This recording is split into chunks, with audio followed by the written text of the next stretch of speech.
Hello everyone, आज हम कक्षा 8 हिंदी बसंत पाठ 5 चिट्ठियों की अनूठी दुनिया का एनसीईआरटी सॉल्यूशन करने जा रहे हैं।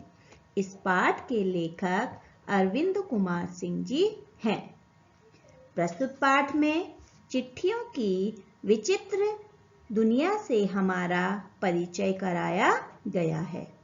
इसके अलावा पत्रों का महत्व, सभ्यता के विकास में उनका योगदान, इस वैज्ञानिक युग में भी उनकी महत्ता मतलब महत्व, ग्रामीण जीवन में पत्रों की अतिशय महत्ता का रोचक वर्णन किया गया है। अतिशय मतलब अत्यधिक।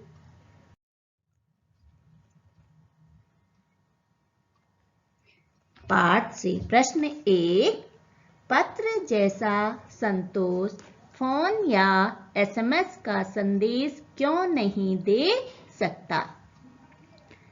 उत्तर, पत्र जैसा संतोष फोन या एसएमएस का संदेश नहीं दे सकता, क्योंकि पत्र हाथों से लिखे जाते हैं, जिसमें ज़्यादा आत्मीयता रहती है।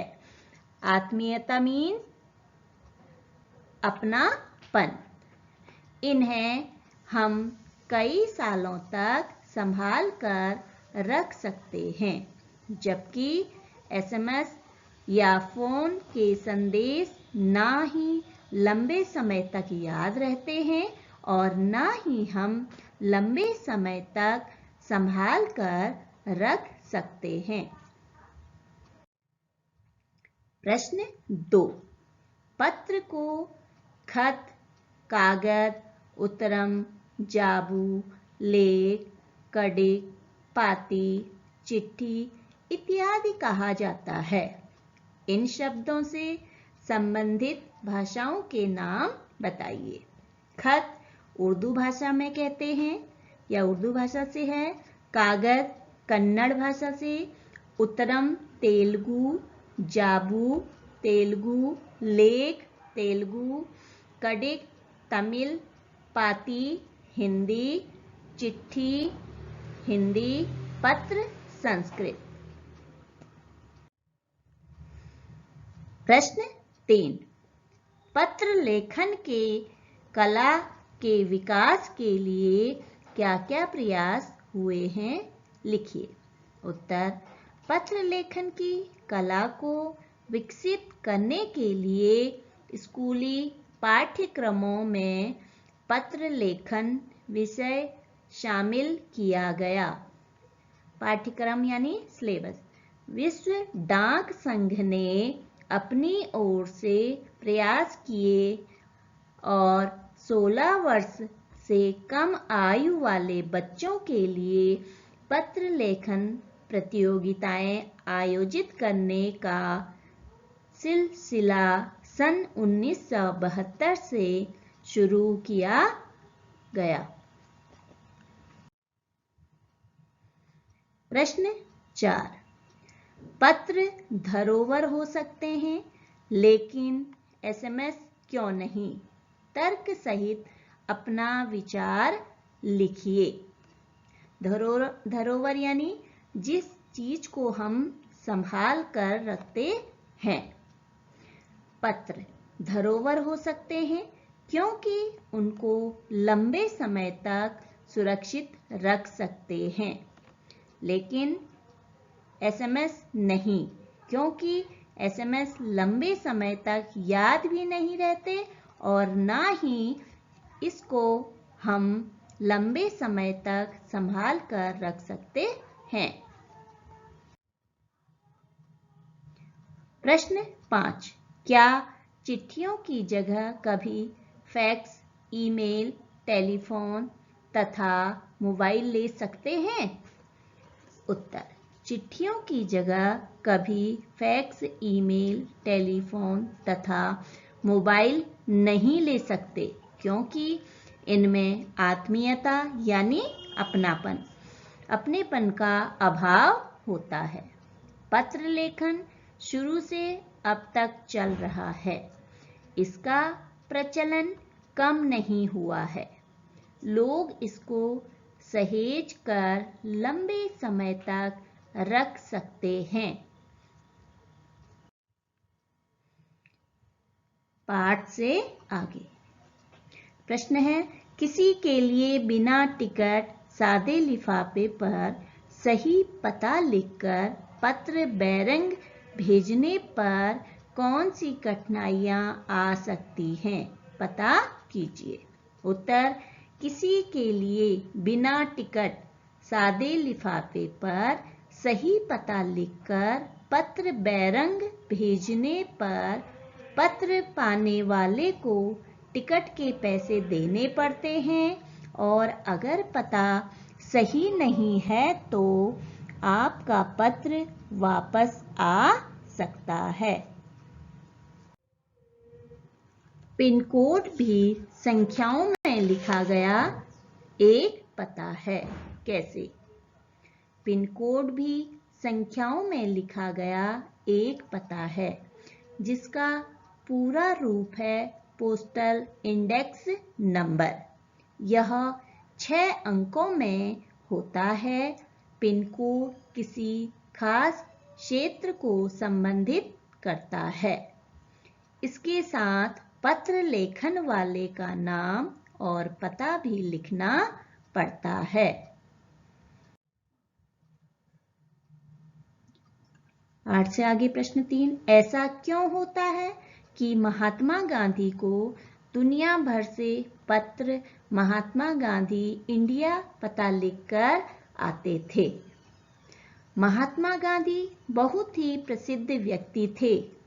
वे भारत में किस जगह पर होते थे, वे सभी को पता होता था। इसलिए उनके पत्रों पर पते की जगह महात्मा गांधी इंडिया लिखा होता था और वो सही पते पर पहुंच जाते थे। भाषा की बात। किसी प्रयोजन विशेष से संबंधित शब्दों के साथ पत्र शब्द जोड़ने से कुछ नए शब्द बनते हैं, जैसे प्रशस्ति पत्र, समाचार पत्र। प्रशस्ति पत्र मतलब जो किसी के सम्मान में दिया जाता है किसी को। आप भी पत्र के योग से बनने वाले 10 शब्द लिखिए, जैसे भोजपत्र। भोजपत्र यानी पहले समय में जो लिखा जाता था वो भोज का पेड़ होता था, उसकी जो छाल होती थी उसमें ये लिखे जाते थे। जैसे रामायण हमारी इसी पत्र में लिखी हुई थी पहले। भोजपत्र। ताम्रपत्र, ताम्र मतलब तांबा, ठीक है। मासिक पत्र, मासिक यानी कि जो महीने में एक बार आता है। साप्ताहिक पत्र, साप्ताहिक यानी सप्ताह में एक बार आने वाला पत्र। शिकायती पत्र, संवेदना पत्र। संवेदना पत्र मतलब या कोई बीमार हो जाता है या कोई मर जाता है तो उस समय हम संवेदना व्यक्त करने के लिए ये पत्र देते हैं। प्रार्थना पत्र, निमंत्रण पत्र, सरकारी पत्र, प्रशस्ति पत्र इत्यादि। भाषा से व्यापारिक शब्द व्यापार के साथ एक प्रत्यय के योग से बना है।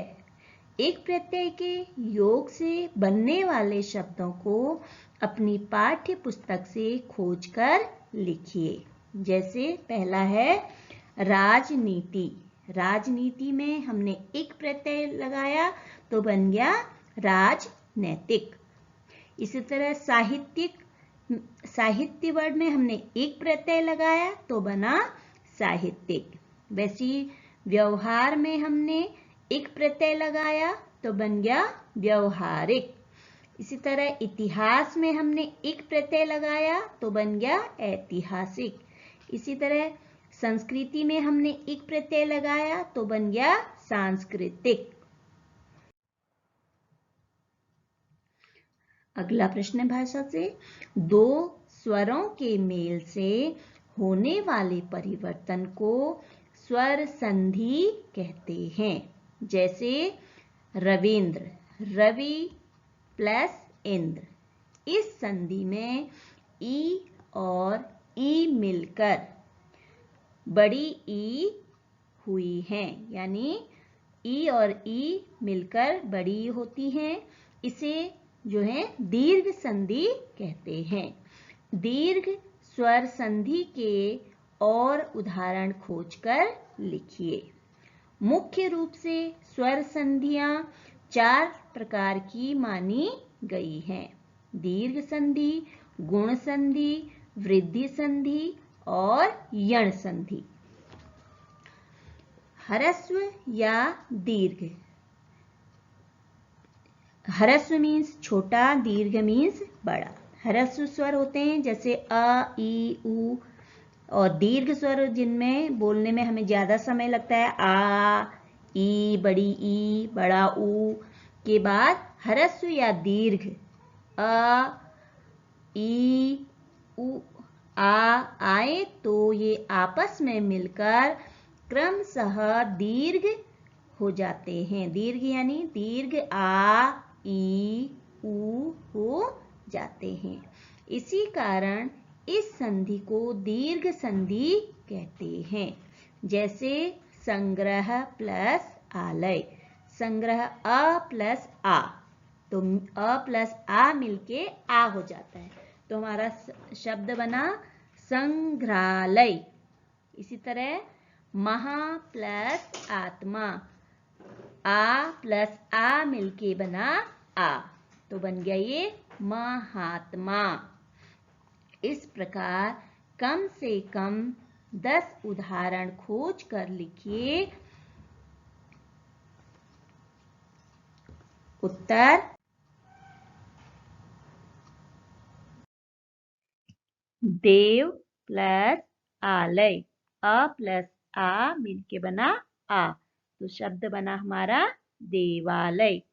उसी तरह कवि प्लस इंद्र, ई प्लस ई बना बड़ी ई हो गया, तो ये बन गया कवींद्र। इसी तरह हिम प्लस आलय, अ प्लस आ मिलके बना आ, तो हो गया हिमालय।